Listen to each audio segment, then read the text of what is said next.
Joe Paterno is major college football's all-time winningest coach, but his image will always be tainted by a child sex abuse scandal involving a former assistant coach that engulfed Penn State.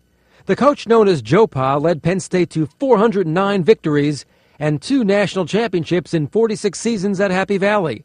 But in the fall of 2011 came the shocking news that retired defensive coordinator Jerry Sandusky was charged with 52 counts of sexual abuse involving 10 boys.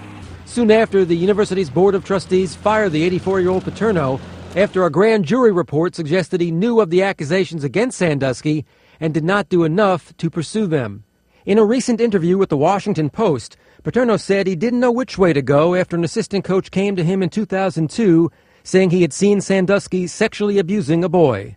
I called, my superiors, and I said, hey, we got a problem, I think. Would you guys look into it? Because I didn't know, I had never had to deal with something like that. And I didn't feel adequate. Before the scandal, Paterno had become a living legend among college football coaches. Paterno's Nittany Lions played in 37 bowl games, winning 24 times. Penn State had 5 undefeated seasons under Paterno, the first in 1968. Paterno arrived in State College in 1950 as an assistant to Rip Engel, his former coach at Brown. 16 years later, Paterno was in charge. There's a statue of the famed coach outside Penn State's Beaver Stadium. To say Paterno is a beloved figure in State College is an understatement.